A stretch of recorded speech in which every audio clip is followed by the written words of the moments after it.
Assalomu alaykum aziz xalqim. Karantin bu sozulib ketdi.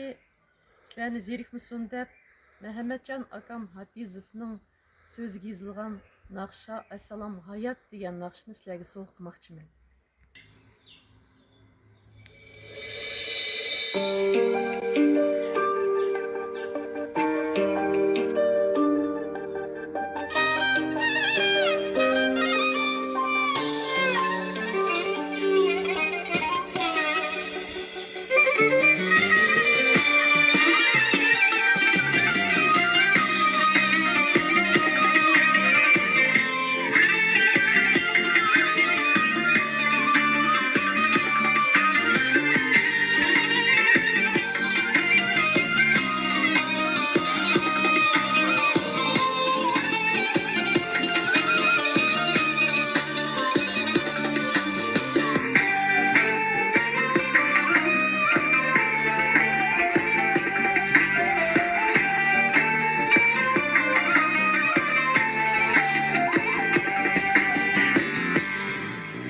Dilen kör cezirem körken benim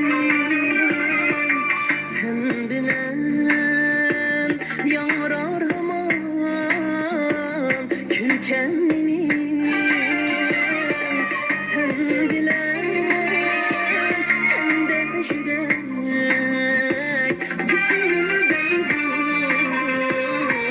sen bilen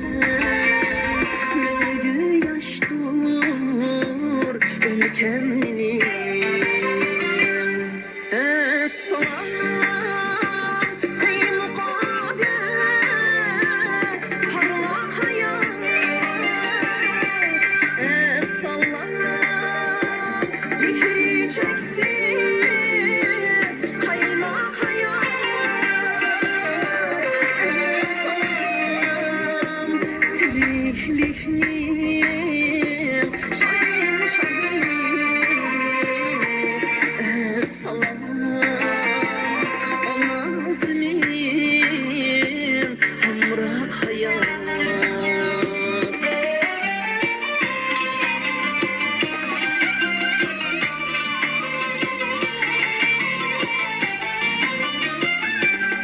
Eşna bu hayat sana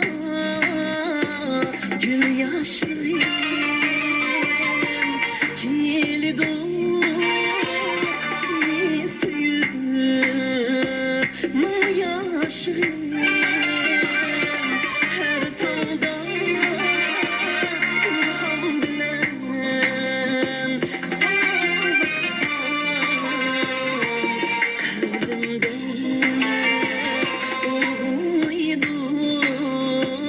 Teşnalıyım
Dikeceksin